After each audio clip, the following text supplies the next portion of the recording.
Praise the Lord. सभी को जय मसीह की। मेरे से तो बहुत अद्भुत संदेश है आज का। परमेश्वर हमारे दुश्मनों को हमारे लिए इस्तेमाल करते हैं और आपको ये लगेगा कि आपका दुश्मन आप पे हैवी है, लेकिन वो सब परमेश्वर की योजना होगी। आज बहुत कुछ है बोलने के लिए, और कौन से दुश्मन की मैं बात कर रहा हूँ पहले सबको जानेंगे। ये प्रार्थना करेंगे। धन्यवाद करते हैं पिता, वचन प्रार्थना संदेश अपने आप को तरफ में सौंपता हूँ। मेरा बोलना तेरी ओर से यीशु मसीह के नाम से मांगते हैं, आमीन। बिल्कुल मेरे अजीजों, परमेश्वर हमें इस्तेमाल करते हैं हमारे दुश्मनों को हमारे लिए, ताकि हम तरक्की पे जाए, ऊंचाई पे जाए। आज हो सकता है कि आप जहाँ पे काम कर रहे हो वहाँ के लोग आपको तिरस्कार कर रहे हो, आपको ताने मार रहे हो, आपके घर परिवार बाहर कोई भी हो, आपके मसीह होने के नाते आपको लोग तिरस्कार कर रहे हो, आप पे झूठे इल्जाम लगा रहे हो, आपको बुरा कह रहे हो। वो भी प्रभु की योजना है। हालेलुया। हो सकता है आज आपको लग रहा है कि आप पे जाउटोना हैवी हो रहा है। आज हो सकता है कि आपको लग रहा है कि ये बीमारी मुझे मार देगी, क्योंकि जो भी हमारी बैरी होते हैं परमेश्वर उनको इस्तेमाल करते हैं। कई हद तक उनको ऐसा लगता है, जो हमें दुश्मन होते हैं, कि हमारी इच्छा पूरी हो रही है, यानी कि हमें लगेगा कि हमारे दुश्मन हम पे प्रबल हो रहे हैं। हाँ, उनकी इच्छा हम पे पूरी हो रही है, हमारा प्रभु कहाँ है, क्यों नहीं सुन रहा। लेकिन जब सुनेगा तो मेरे जितने भी आपके दुश्मन हैं वो घुटने टेक देंगे। हालेलुया। और प्रभु आपको ऊंचा उठा के खड़ा करेंगे। लेकिन योजना होती है कि सबसे पहले प्रभु क्या करते हैं, दुश्मनों को पूरा मौका देते हैं। ठीक है, तू कर जो करना है, उसके बाद मैं करूंगा जो करना है। हालेलुया। आज हो सकता है कि आप बहुत सारे परेशान हो, आपके बिजनेस को बंद कर दिया गया हो, आपके जॉब को छीन लिया गया हो, या झूठ बोल के पे केस चल रहा हो, लेकिन डरना नहीं। इस कंडीशन में भी प्रभु हमारे साथ है, यही हमारे लिए खुशखबरी है। और मैं आपको वचन समझाऊंगा। अगर आप कहीं भी वीडियो देख रहे हैं, आप वीडियो घर जाके जरूर देखें, अंडरलाइन करें उन वचनों को, लिखे डायरी पे। यह आपके जीवन को बदलने वाले वचन हैं, जिससे आपको मोटिवेट भी मिलेगा, हिम्मत भी मिलेगी, और आपको ये पता चलेगा कि वाकई में परमेश्वर दुश्मनों को भी इस्तेमाल करते हैं हमें तरक्की देने के लिए, सिर्फ हमारी भलाई के लिए। आइए प्रार्थना करेंगे। धन्यवाद करते हैं पिता, आज का वचन प्रार्थना संदेश सब तेरी ओर से यीशु मसीह के नाम से मांगते पिता, ग्रहण योग्य हो, यीशु मसीह के नाम से मांगते, आमीन।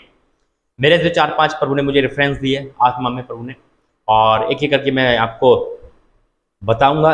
घर हो या परिवार हो या बाहर हो या मोहल्ला हो, कहीं भी हो, अगर कोई आपको सता रहा है, कोई आपको परेशान कर रहा है, या कोई आपके लिए षड्यंत्र भी रच रहा है, तो डरना नहीं।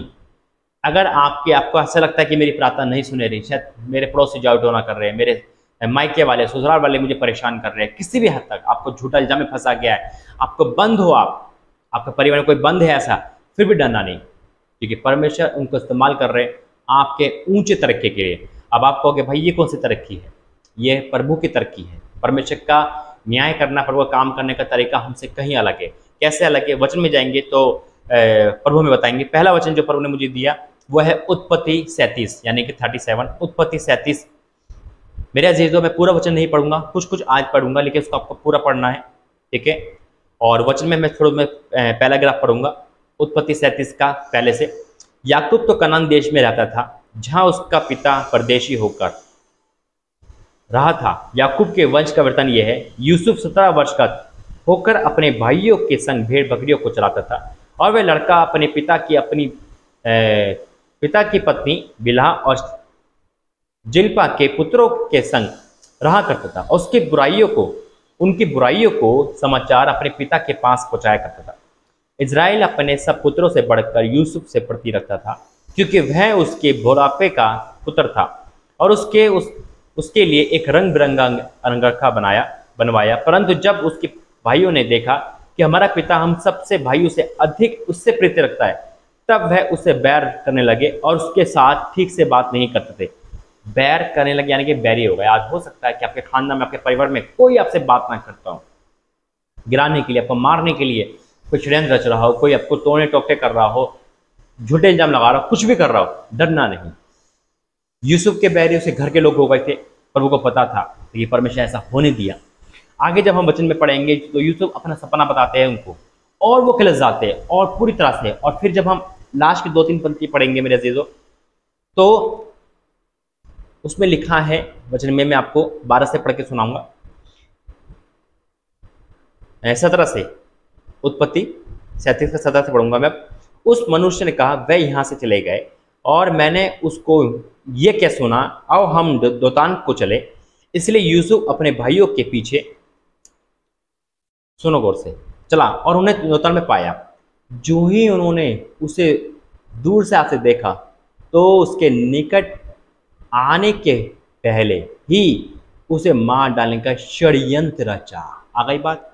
अब वो बैरी भाई क्या थे, बैरी बन गए, दुश्मन बन गए। भाई दुश्मन तो मारता है ना, लेकिन ये परमेश्वर की योजना थी और उन्हें मौके दिए उन भाइयों को, ठीक है अपनी इच्छा करो। लेकिन आगे जब हम पूरा पैराग्राफ पढ़ेंगे मेरे अजीजों, वो किलस गए थे, लेकिन किसी भाई ने कहा उनको मारो मत, गड्ढे में डाल दो, और फिर वो उनको बेच देते, यानी कि यूसुफ को बेचा जाता है।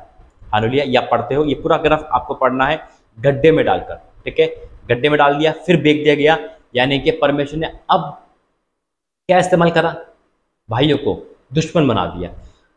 अधिकतर उनको यह लगा कि हमारी योजना पूरी हो गई, हमारा भाई मारा गया या चला गया, है ना। उन्होंने अपने पिता से कह दिया, वो मारा गया, जंगली जानवर खा गए। यहां तक यूसुफ की योजना कोई पूरी नहीं हुई, लेकिन परमेश्वर की योजना पूरी हो रही थी। लेकिन यूसुफ को भी नहीं पता था कि ऐसा क्या हो रहा है। भाइयों को लगा था कि हमारी योजना पूरी हो गई। आज हो सकता है कि आपको भी साथ ऐसा हो, अपने लोग धोखा दे रहे हो, अपने लोग फ्रेप कर रहे हो, डरना नहीं, ये वचन प्रभु ने दिया है। और जब हम सारा वचन को पढ़ लेते हैं मेरे जीजो, आगे को पढ़ लेते हैं, तो क्या होता है,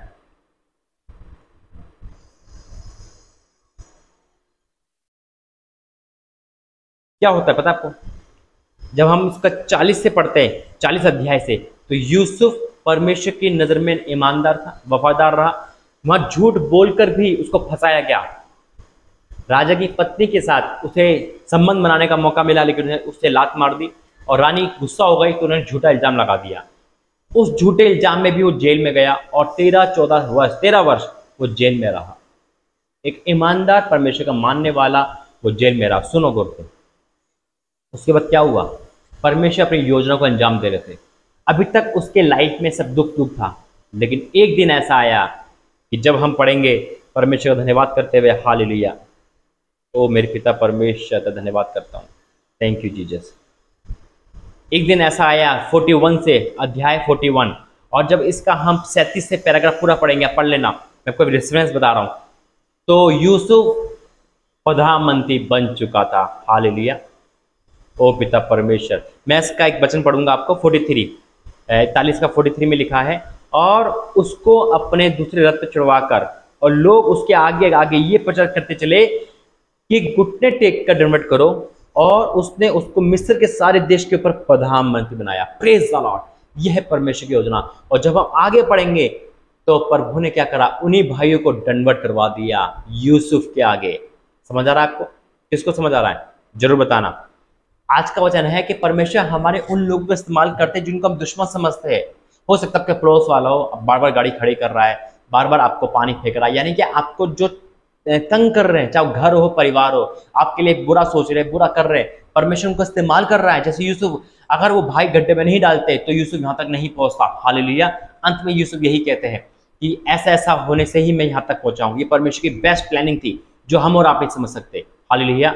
परमेश्वर आपको नौकरी से निकालने के लिए भी योजना बनाएंगी ताकि बड़ी नौकरी आपको दे, क्योंकि अगर आपको नौकरी में सब कुछ मिलेगा तो हम नौकरी कभी नहीं छोड़ सकते। और परमेश्वर एक योजना बनाते हैं, उस योजना के तहत आगे जब हम और अध्याय में जाएंगे तो प्रभु आपको और स्पष्ट रूप से बताएंगे मेरे जो कि परमेश्वर कैसे इस्तेमाल करते हैं। मैं आपको और रेफरेंस बताऊंगा, और बहुत वचन है प्रभु ने दिए, लेकिन जो वचन मुझे प्रभु ने दिए मैं आपको वो पढ़ के सुना रहा हूँ। मैं परमेश्वर धन्यवाद करता हूँ कि वाक्य में प्रभु हमारा महान है, और ये वचन प्रभु ने मुझे दिए आपके लिए, ताकि आप, हो सकता है हम में से बहुत लोग तंग हो जाते हैं, परेशान हो जाते हैं, प्रभु पढ़ाते हैं, सुन रहा उस दुश्मन का कुछ नहीं हो रहा, वो मुझे वहाँ घूरती रहती है, वो मुझे डांटते रहता है, मेरा बॉस है, मेरा क्लर्क है, मेरा पीएन है ना, मेरा पड़ोसी है, मेरा भाई है, मेरा कोई भी हो, आप प्रार्थना कर रहे हो, बराबर प्रार्थना कर रहे हो, लेकिन ऐसा नहीं हो पा। लेकिन परमेश्वर जानता है कब मौके पे बदलना है। ऊंचा तो आपको ही उठाएगा, वो याद रखना, अपने लोगों को ही ऊंचा उठाएगा और ये दिखा देगा कि हमारा परमेश्वर जीवित है। मैं आपको 2 रेफरेंस और बताऊंगा। यहाँ पे है डैनियल 3। अब डैनियल 3 के जब हम पढ़ते हैं मेरे से, तो शद्रक मशक अबेदनगो के बारे में उन लोगों के लिए चुगली की गई कि देखो वो तेरे मूर्ति के आगे दंडवत नहीं करते। चुगली करी यानी कि दुश्मन को खड़ा करा, चुगली हुई, वो लाए गए, राजा के सामने बुलाए गए। अब डैनियल 3 पूरा पढ़ना, और उनको बोला गया अगर तुम अभी मान लो तो ऐसा होगा। उन्हें कहा नहीं, हम प्राण देने को तैयार है। क्यों हुआ ये, क्यों हुआ ये, मैं आपको इसका लास्ट के 2-3 पैराग्राफ पढ़ के पढ़ाऊंगा, लेकिन सुनो गौर से। शद्रक मशक अबेदनगो प्रभु के जन थे, पवित्र थे, ईमानदार थे, उनके जीवन में परीक्षा आई, लेकिन किसने परमेश्वर किसको इस्तेमाल किया? उनके दुश्मनों को, जो चुगली करी। और उसके बाद हुआ क्या वो आग जला पाई? नहीं, बल्कि राजा के समान ऊंचे कर दिए गए। हालेलुया। दानियेल 3:26 से पढ़ूंगा। फिर नबूकदनेस्सर उस धधकते हुए भट्टे के द्वार के पास जाकर कहने लगा, हे शद्रक मेशक अबेदनगो, हे परम प्रधान परमेश्वर के दासों, निकल के यहाँ आओ। ये सुनकर शद्रक मेशक अबेदनगो आग के बीच में से निकल आए। Praise the Lord. कहाँ वो मार रहा है, तिरस्कार कर रहा है। हो सकता है कि आपकी नौकरी किसी चुगली से गई है, लेकिन वही बॉस आपको बुलाएगा और सम्मान के साथ बुलाएगा। Praise the Lord. हालेलुया। आज आप पे झूठा इल्जाम है, वही झूठा इल्जाम हटाया जाएगा और आपके सम्मान के साथ ऊंचा किया जाएगा। आज परमेश्वर बात कर रहा है आपसे। हालेलुया। मैं प्रभु धन्यवाद करता हूँ। और जब हम पूरा पैराग्राफ पढ़ेंगे तो यही है कि परमेश्वर ने उनका कद को ऊंचा करा। और क्या लिखा है 29 पद में, इसलिए अब मैं ये आज्ञा देता हूं कि देश देश और जाति जाति के लोगों, भिन्न भिन्न भाषा बोलने वालों में से जो कोई शद्रक मेशक अबेदनगो के परमेश्वर की कुछ न करेगा, वे टुकड़े टुकड़े किया जाएगा और उसका घर घूरा बना जाएगा। कोई ऐसा नहीं और देवता नहीं जो इस रीति से बचाए। तब राजा ने बेबीलोन के प्रांतों में शद्रक मेशक अबेदनगो को का पद और ऊंचा कर दिया। तरक्की के लिए परमेश्वर इस्तेमाल करते हैं। और जब हम वचन में जाएंगे मेरे अजीजों, तो दानियेल 6 पढ़ेंगे। दानियेल 6 भी सेम है। दानियेल की चुगली होती है, पर परमेश्वर में ईमानदार था। आज प्रभु उनसे बातें कर रहा है जो प्रभु में ईमानदार है। समझ रहे आप परमेश्वर में ईमानदार हो, आप अपना सब कुछ बराबर कर रहे हो, फिर भी आपके पास झूठे इल्जाम, आपके घर में बीमारियां, तकलीफ आ रहे हैं। लेकिन परमेश्वर जानता है कि परमेश्वर कैसे इस्तेमाल करना जानता है। हालेलुया। आपके दुश्मनों का, आपके पड़ोस का इस्तेमाल कर रहा है। जब दानियेल 6 पढ़ते हैं तो सेम कंडीशन थी। दानियेल के साथ ये हुआ, लेकिन प्रभु ने इस्तेमाल करने नहीं दिया दुश्मनों को। दुश्मन ये समझ गए अब हमारी इच्छा पूरी हो गई। क्यों? क्योंकि दानियेल शेर की मान में डाला गया था। वहां तक दुश्मनों की इच्छा पूरी हो गई थी। आज हो सकता है बीमारी की कंडीशन में हो, जेल में हो, नौकरी चली गई, वहां तक इच्छा पूरी हुई है दुश्मनों की, लेकिन डरो नहीं, परमेश्वर के साथ है। और फिर क्या होता है? दानियेल को परमेश्वर ऊंचा पद देता है। क्या लिखा है दानियेल 6:23 में? तब राजा ने बहुत आनंदित होकर दानियेल को गड्ढे में से निकालने की आज्ञा दी। अतः दानियेल गड्ढे में से निकाला गया और उस पर कोई हानि का चिन्ह न पाया गया, क्योंकि वह अपने परमेश्वर पर विश्वास करता था। और जिन्होंने चुगली करी उनके बाल बच्चे पत्नी समेत गड्ढे में डाल दिए गए। जीत तो आपकी ही होगी। वहां यूसुफ की हुई, शद्रक मेशक अबेदनगो की हुई, और यहाँ दानियेल की हुई। नई नियम में जब हम जाएंगे मेरे अजीजों, हालेलुया, तो नई नियम में हमको ऐसे बताता हूँ, यहूदा उत्कृति को परमेश्वर इस्तेमाल करा। अगर यहूदा उत्कृति नहीं होता तो यीशु मसीह क्रूस पे नहीं चढ़ते। वो दुश्मन था, इसलिए इस्तेमाल किया। जीत परमेश्वर की हुई, अपने बेटे को परमेश्वर ने जीवन दान दिया। हालेलुया। तो ये सारे रेफरेंस आप पढ़ना। मैं प्रभु धन्यवाद करता हूँ नए नियम से, पुराने नियम से लेकर नए नियम तक, कि प्रभु इस्तेमाल करते हैं हमारे दुश्मनों को, और परमेश्वर उनको बदलना भी जानते, उनको सजा देना भी जानते हैं। हालेलुया। उनको ताड़ना देना भी जानते हैं, लेकिन जीत अपने लोगों की करवाते हैं। जीत आपकी होगी। एक पल आपको लग रहा है कि दुश्मन की इच्छा पूरी हो रही है, जादू टोने की इच्छा पूरी हो रही है, बीमारी की इच्छा पूरी हो रही है, लेकिन डरना नहीं। इच्छा आपकी नहीं, परमेश्वर की पूरी होगी। उनकी भी नहीं होगी, सिर्फ परमेश्वर की इच्छा पूरी होगी। और वो इच्छा यही है कि आप ऊंचे उठाओ जाओगे, आप सम्मान होगा, आप बाहर आओगे, आपको जो खो गया है वो वापस आएगा। और जितने भी आपके दुश्मन है, जितने आपके बैरी है, वो घुटने टेकेंगे परमेश्वर के सामने और आपके सामने। हालेलुया। इस परमेश्वर का धन्यवाद करता हूँ, प्रभु ने वचन के द्वारा बातें करी। मैं विश्वास करता हूँ कि प्रभु ने आपसे बातें करी। आइए प्रार्थना करेंगे।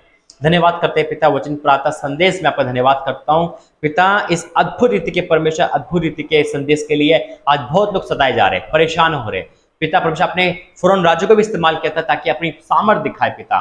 हाँ मेरे पिता, आप इस्तेमाल करते हो हमारे दुश्मनों को, हमारे लिए उन लोगों को जो हमें सता रहे, सताव कर रहे, जादू टोना कर रहे, बीमारियां, तकलीफ है, लेकिन आप हमें ऊंचा उठाओगे, आपका वचन कहता है। और जो लोग सता रहे हैं तेरे लोगों को, वो घुटने लगेंगे आपके सामने, तेरे लोगों के सामने। और जिन्होंने झूठ में आकर, यानी कि पिता पे झूठे इल्जाम लगाए गए, झूठ के कारण सब कुछ खो दिया है, वो सब कुछ पा रहे हैं आज यीशु मसीह के नाम में। उनका मान सम्मान, पैसा, सब कुछ वापस आ रहा है, नौकरी, बिजनेस, सारी आशीष वापस आ रही है। मैं धन्यवाद करता हूँ, आपने प्रार्थना से धन्यवाद करता हूँ, यीशु मसीह के नाम से मांगते हैं। आमीन, आमीन, आमीन। God bless you. जय मसीह। अपनी गवाही जरूर देना, क्योंकि प्रभु आपको सब कुछ वापस दे रहे। और जिन दुश्मनों ने आपको बुरा चाहा है, वो देख के हैरान हो जाएंगे कि हमने इतना कोशिश करी, फिर भी ये जीत गए। प्रभु की महिमा करो। God bless you. जय मसीह।